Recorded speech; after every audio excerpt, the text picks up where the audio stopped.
오늘부터 새로운 절기가 시작되었습니다. 성령 강림절입니다. 지난주까지 교회력상 부활절이었죠. 죄와 사망 권세를 이기시고 다시 사신 주님께서 하늘로 승천하셨습니다. 그리고 세상을 향해 다시 오심을 약속하셨습니다. 그러면서 두려움에 떨고 있는 제자들과 크리스찬들에게 두려워하지 말아라.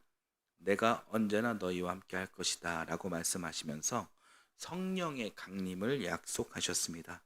그리고 성령 강림이 이루어졌습니다. 오늘부터 모든 교회는 이 성령 강림절로 예배 드립니다. 우리 교회는 이 성령 강림절을 맞이하여 이 성령 강림이 이 땅에서 어떻게 이루어졌는지를 초대교회의 모습을 통해서 한번 살펴보도록 하겠습니다.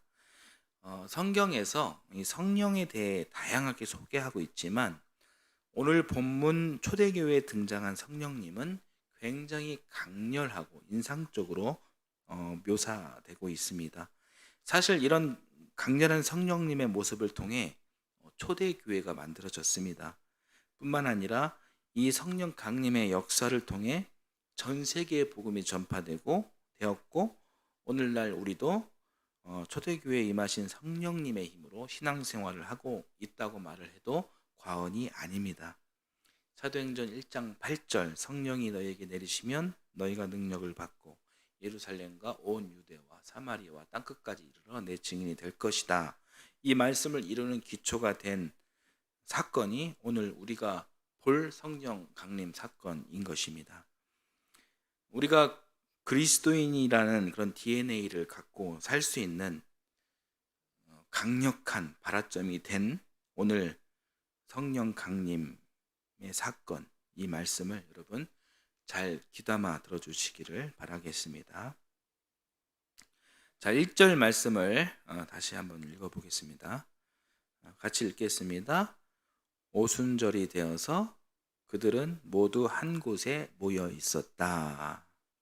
네, 오늘 본문 첫 시작의 강조점을 보면 오순절이 되어서 이렇게 오순절이 강조되고 있습니다. 여러분, 오순절이 무엇인지 아십니까? 오순절은 이스라엘 민족의 3대 절기 중 하나예요. 이스라엘 3대 절기는 오순절, 유월절, 그리고 오순절, 장막절입니다. 성경의 다른 곳에서는 유월절, 칠칠절, 초막절 이렇게 이야기하기도 합니다. 다 맞습니다. 이스라엘 명절은 농번기 그리고 그 의미에 따라 명칭이 각각 다르게 표현되기도 합니다. 이스라엘 3대 명절을 한번 간략하게 정리하고 넘어가도록 하겠습니다. 이스라엘 3대 명절 한번 보여주시겠어요? 네, 유월절, 무교절. 무교절은 무교병의 절기, 무교절입니다. 또 오순절은 칠칠절, 맥추절이라고 합니다. 이라고도 합니다. 장막절은 초막절, 수장절이라고도 합니다. 이렇게 불리는 이름이 다른 이유는 위에서 제가 잠깐 말씀드렸다시피 농번기에 따라 다르고 또 의미에 따라 다르기도 합니다.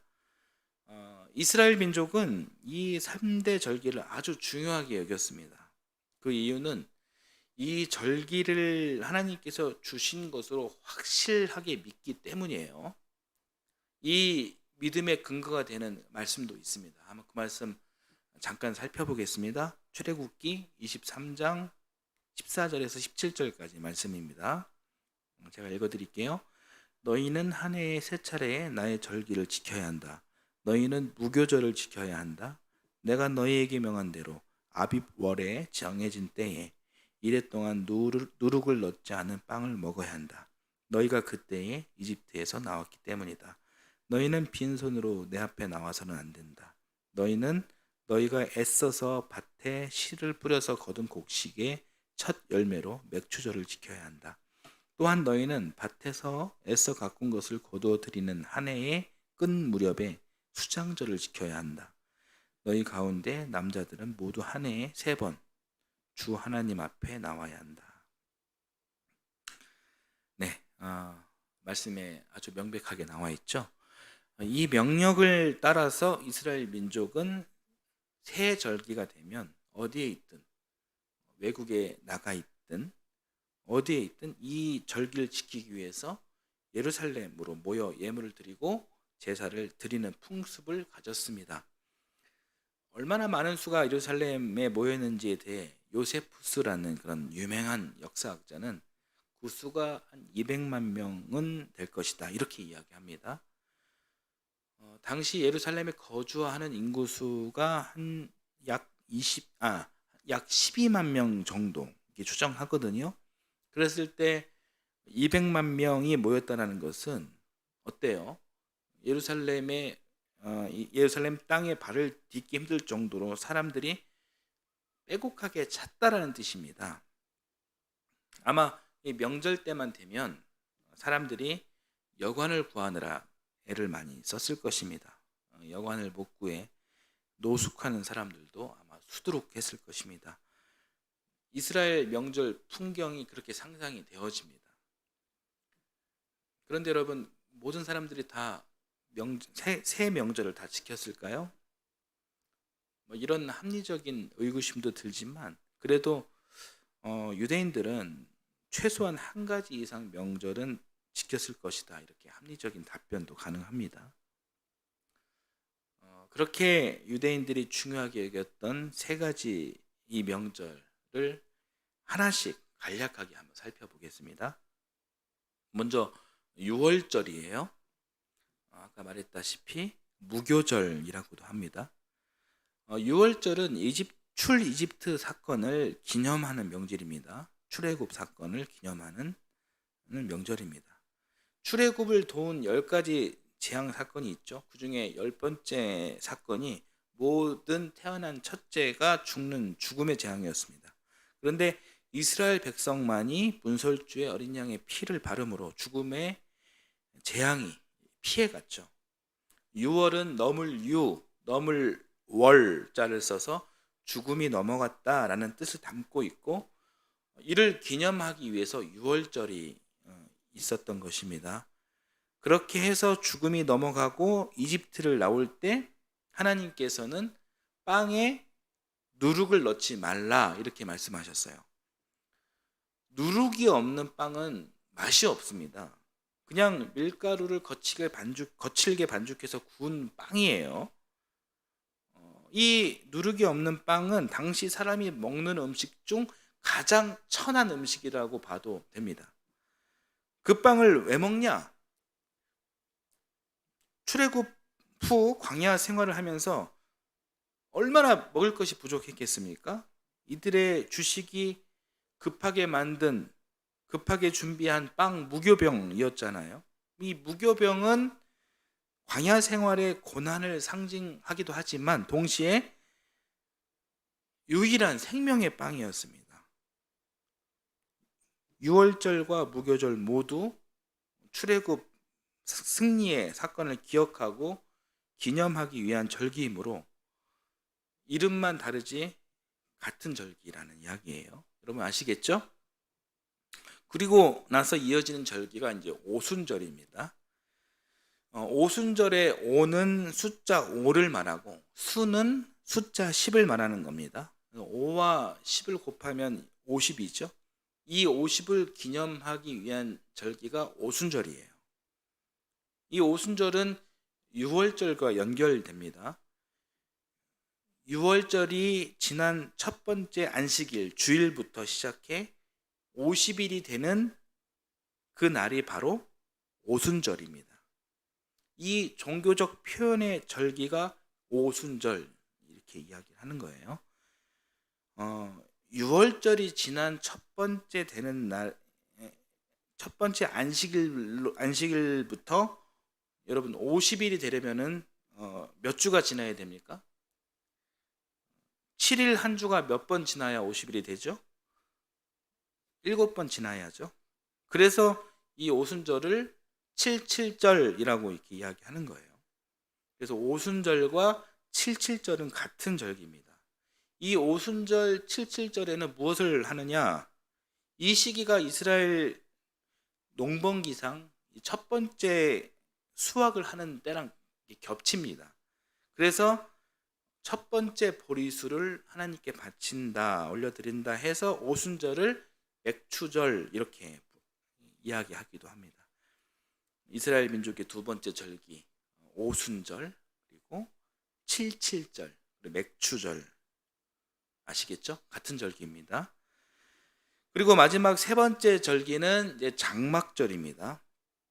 오순절을 보내고 많은 농사의 수확이 있을 거예요. 하나님 은혜로 얻어낸 수확물입니다. 겨우내 먹을 수 있는 양식을 저장하면서 고생했던 지난 수확의 시간, 지난 광야의 시간을 떠올리고 하나님 은혜를 잊지 않기 위해 7일간 장막을 치고 보내는 절기, 이 절기를 장막절이라고 이야기합니다. 농사의 의미를 담아서 곡식을 저장한다라는 뜻으로 수장절 이렇게 이야기하기도 합니다. 오늘날 식으로 말하자면 추수감사절과 같은 것이죠.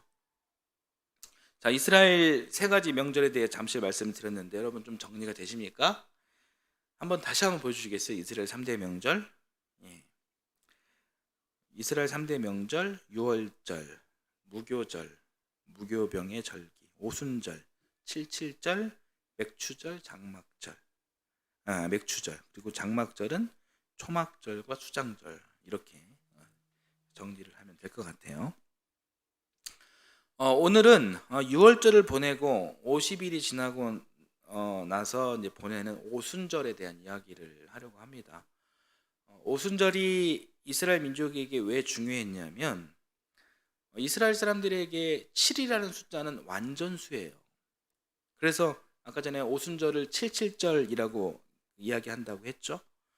유월절 이후 7주가 지난 안식일을 거룩하게 지키자. 모든 안식일이 다 거룩하지만 유월절 이후 7번째 안식일은 더 특별히 거룩하게 지키자. 이렇게 자기들 안에서 합의가 된 것입니다. 그래서 이 오순절은 안식일 중에 안식일, 제일 큰 안식일로 제정해가지고 하나님 앞에 그렇게 큰 절기로 드렸던 것입니다. 이렇게 큰 의미가 부여된 오순절에 성령 강림 사건이 일어난 거예요. 오순절 성령 강림 사건이 우연일까요? 아니면 필연일까요? 잘 모르겠죠? 제가 이제 천천히 설명을 드릴 건데 결론적으로 이 오순절에 일어난 성령 강림은 우연이라고 보기 어렵습니다. 여러분 1절을 다시 한번 봐볼게요. 1절 읽어보겠습니다. 오순절이 되어서 그들은 모두 한 곳에 모여 있었다.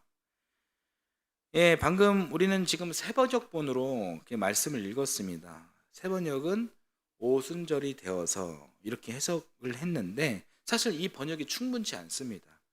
그래서 헬라어 원문을 한번 보도록 하겠습니다. 네, 한번 여러분들도 그 발음을 한번 따라서 한번 읽어봐 보시겠어요? 엔토 심플레 루스다이 텐 헤메란 테스 펜테코스테스. 네. 뜻은 완성되려는 때에 그 오순절 날이. 헬라어도 영어처럼 이렇게 뒤에서부터 해석을 해야 되거든요. 그래서 헬라어 원문을 직역하면 그 오순절 날이 완성되려는 때에 이렇게 해석이 돼야 맞는 것이에요. 그런데 세번역은 그냥 오순절이 되어서 이렇게 너무 간단하게 번역을 해버린 것입니다. 그래서 충분치 않다 이런 말씀을 드린 거예요.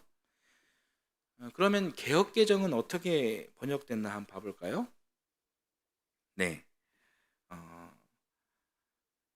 엔토 심플레 루스다이 완성되려는 때에 세번역은 오순절이 되어서, 개역개정은 오순절 날이 이미 이름에 이렇게 번역이 됐네요. 여러분이 보기엔 어떤 게 더 정확한 것 같습니까? 새 번역은 이렇게 보니까요, 심플레 루스다이가 아예 생략이 된 것 같아요. 반면 개혁 개정은 뭐 이것도 정확한 직역이다라고 이렇게 볼 수는 없지만 이미라는 그런 말로 심플레 루스다이를 이렇게 표현한 것 같습니다. 오순절 날이 이미 왔다. 여러분, 이미 왔다. 여러분은 이 말이 어떻게 들리십니까? 이 날이 평소보다 빨리 온 건가? 아니면 이 날이 이미 왔고 좀 지났다라는 그런 이야기인가? 무슨 이렇게 시간적 개념으로 그렇게 들리죠? 그래서 이 헬라어 원문과 비교하자면 개역개정도 사실 뭔가 좀 어색하고 좀 다른 느낌입니다. 그래도 아예 삭제해버린 그런 새 번역보다 개역개정 버전이 더 나은 것 같아요. 엔토 심플레 루스다이, 완성되려는 때에. 그런데 이 말이 굉장히 중요합니다. 사실 오늘 본문이 말하는 오순절은 굉장히 특별한 상황을 말해주고 있어요. 오순절 그 자체만으로도 굉장히 중요한 절기인데, 자체만으로 특별한데 오늘 오순절에는 곧 이 성령 강림이 일어난다는 거예요. 그런데 이 성령 강림은 우연히, 갑자기, 뜻밖의 그런 상황에서 주어진 것이 아니라 하나님의 치밀한 계획과 섭리 속에 드디어 완성된 시간이다라는 것이에요. 오순절날 무엇이 완성된다고요? 성령 강림이. 성령 하나님과 그의 자녀된 사람들이 드디어 만난다. 어떻게? 하나님의 치밀한 계획 속에, 하나님의 작정함 속에 그런 의미를 지니고 있다는 거예요. 엔토 심플레 루스다이. 이거는 그것을 강조하는 것입니다. 그래서 오순절이 완성되었다, 가득 찼다, 이런 번역이 중요한 것입니다. 시간적 개념이라기보다는 하나님으로부터 필연적인 조건이 다 준비된, 다 완성된 그 상황을 말해주는 것입니다. 오늘 본문 전장을 보면 이 오순절, 이 성령 강림 사건을 일으키기 위해 하나님께서 준비하신 일들이 나옵니다. 실제로 나와요. 예수님의 죽음, 부활, 승천, 이 일련의 사건을 경험한 크리스찬들은 로마 정치인들과 유대 종교 권력자들의 물리적인 폭거를 피해서 쥐지근 듯 숨어 있었습니다. 이들은 아무 힘도 없을 뿐만 아니라 아무것도 해낼 수 없는 그런 무능력한 무리가 되어 있었어요. 눈앞에 보이는 폭력은 무섭고, 그동안 믿고 바랐던 예수님은 돌아가셨고, 부활하셨다지만 하늘로 승천하셨잖아요. 자신들의 영웅인 예수님이 눈앞에 보이지 않습니다. 그렇게 크리스찬들은 두려워 떨며 찍소리도 못하고 숨어 있었습니다. 이런 연약한 사람들을 통해서 무슨 성령의 역사를 기대할 수 있겠습니까? 이런 상태에서 어떻게 사도행전 1장 8절 성령이 너에게 내리시면 너희가 능력을 받고 예루살렘과 온 유대와 사마리아 땅끝까지 이르러 내 증인이 될 것이다. 이 말씀의 역사를 어떻게 이룰 수 있겠습니까? 불가능한 일이죠. 그래서 하나님께서는 다 죽어가는 이 신앙 공동체의 기초를 다시 다지시는 일을 하셨어요. 무슨 일이었냐면 예수님의 제자가 12명이었잖아요. 12사도입니다. 그런데 예수님을 배반하고 스스로 목숨을 끊은 가룟 유다로 인해서 한 명의 공백이 생겼잖아요. 그래서 사도행전 1장에 보면 이 마띠아라는 사람을 사도로 세우시면서 예수님께서 생전에 구성했던 12사도를 다시 완성하십니다. 이 12사도가 앞으로 세워질 초대교회 설립의 구심점이 되는 것이죠. 그리고 복음을 들고 전 세계로 흩어져 뻗어질 기도의 용사 120명을 하나님께서 모으십니다. 이 120명에게 믿음을 주십니다. 그렇게 이 세상을 이길 담대한 마음을 주십니다. 세상이 감히 감당할 수 없는 그런 마음을 이 120명에게 주시는 거예요. 그렇게 준비해 놓으시고 그리고 나서 2장인 오늘 본문으로 넘어온 거예요. 첫머리 이렇게 말하는 것이죠. 카이엔토 심플레 루스다이 텐 헤메란 테스 펜테코스테스. 그리고 오순절 날이 완성되려는 때에 모든 믿는 자들이 함께 그곳에 있었다. 하나님께서는 사도행전 1장 8절 말씀을 이루시기 위해 성령 강림을 완성하시기 위해 크리스찬들이 이 성령을 받고 힘과 용기를 얻게 하시기 위해 한치의 오차도 없이 정확하게 치밀한 준비 끝에 당신의 계획을 실행하셨다라는 것이에요. 사도행전 2장 1절이 그 이야기를 해주고 있는 것입니다. 그리고 오순절 날이 완성되려는 때에 모든 믿는 자들이 함께 그곳에 있었다. 여러분 이 말씀을 이해하시겠죠? 굉장히 중요한 한 절이지만 중요한 말씀입니다. 그러면 자 이제 오순절 성령 강림 사건이 우리에게 주는 정말 중요한 교훈을 살펴봐야 합니다.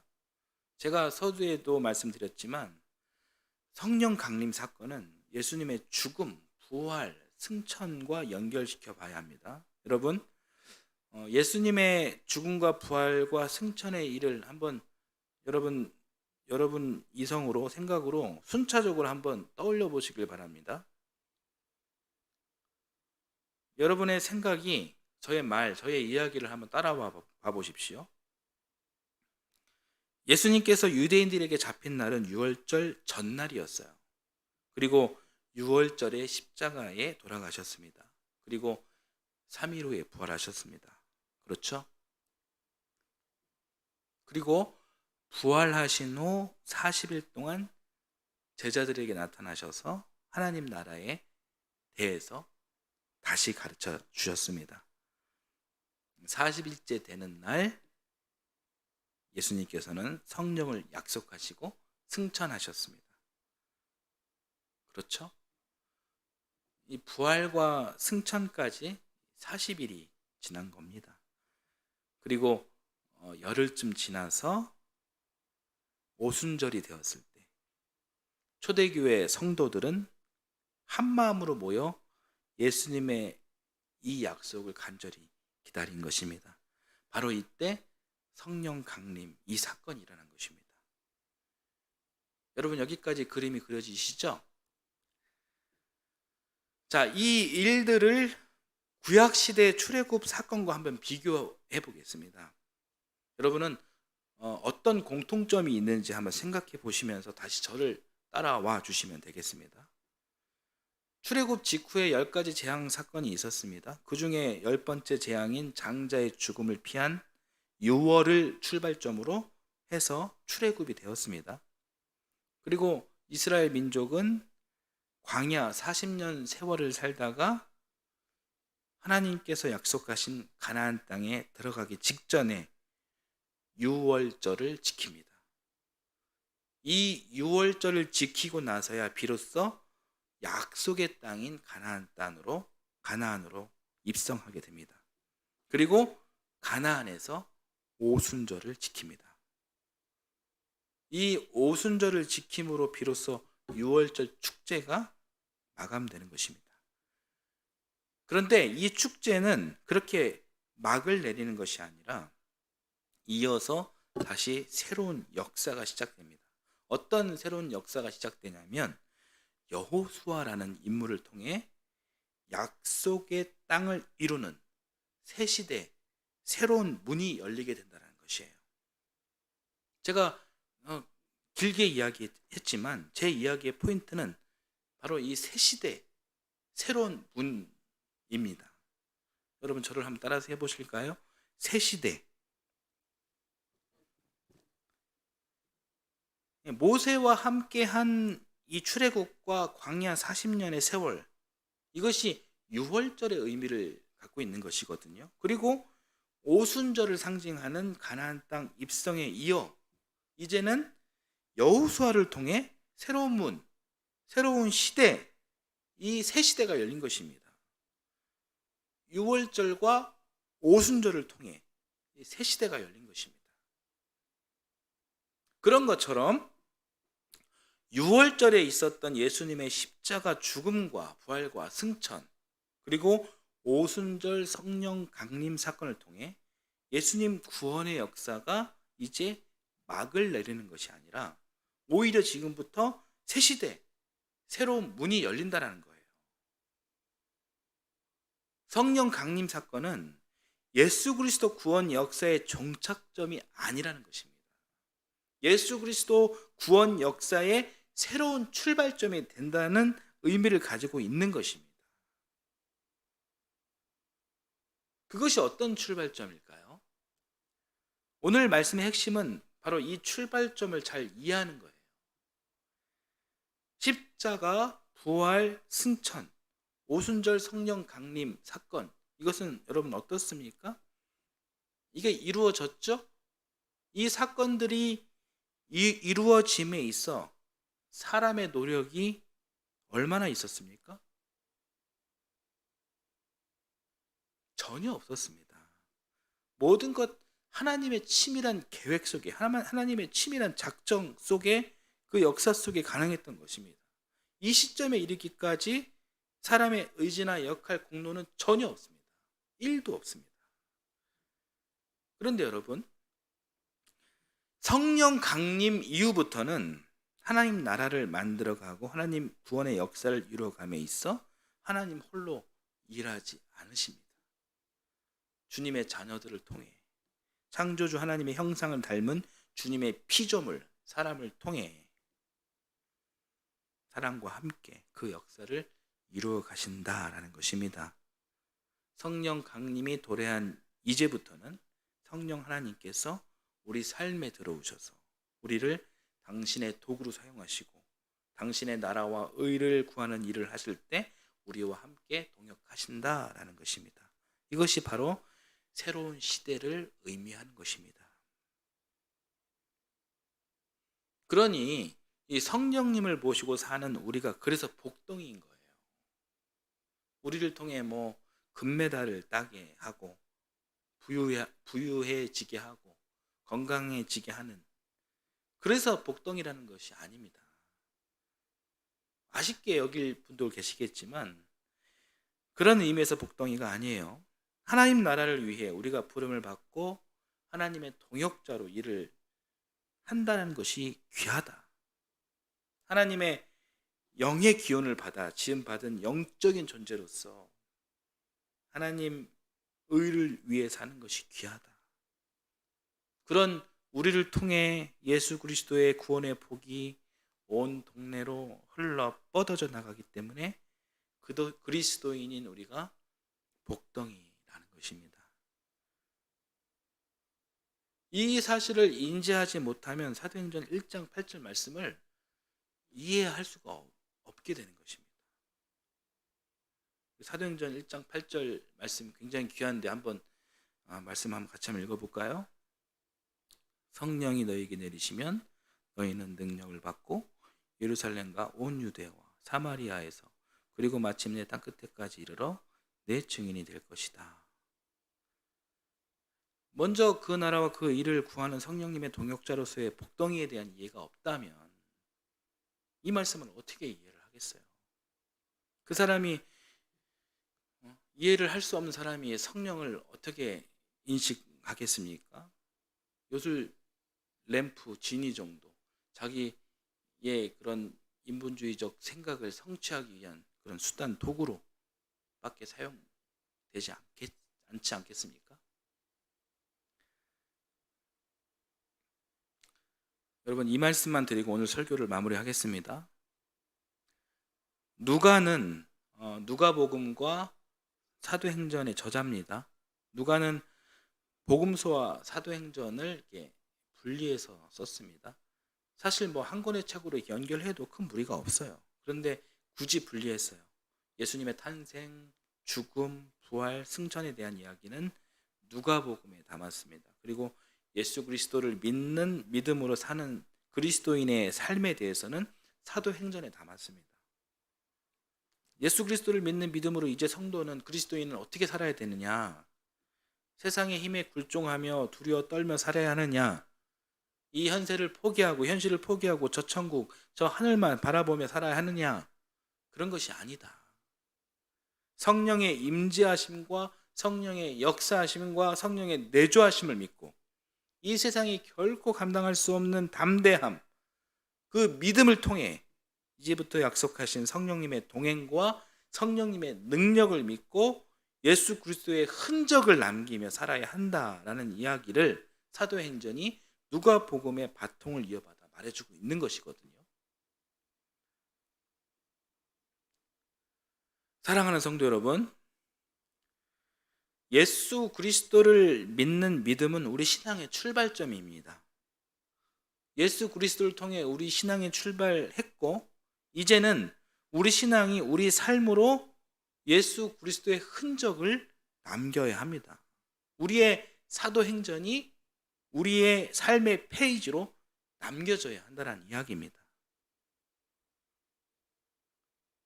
바울과 12사도들이 그랬듯이 마가요한 다락방의 120명의 기도의 용사가 그랬듯이 우리의 영을 운행해 주시고 이끌어 주시는 성령님의 능력과 성령님의 동행을 신뢰하며 그의 역사를 기대하며 여러분 이 귀한 성령 강림 절기를 맞이하시기를 바랍니다. 그 믿음으로 오늘도 내일도 시작되는 한 주도 예수 그리스도의 흔적을 남기기 위해 최대한 노력하면서 살아가시기를 바랍니다. 여러분 다음 주에 같은 본문으로 성령에 대한 말씀을 한 번 더 나누도록 하겠습니다. 찬송하겠습니다.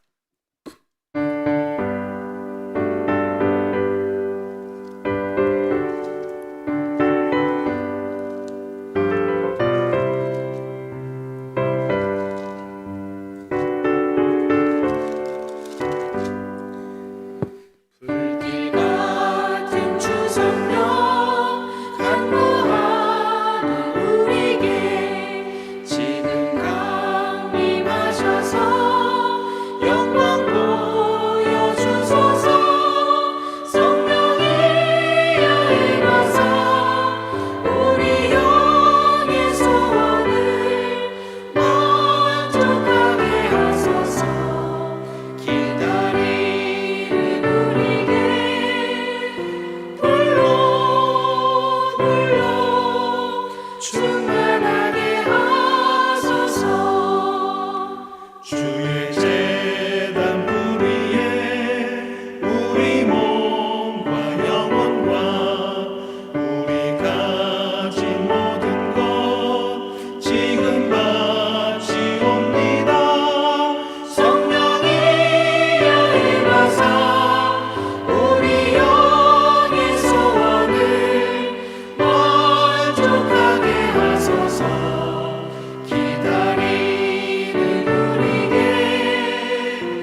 사랑의 하나님, 감사드립니다.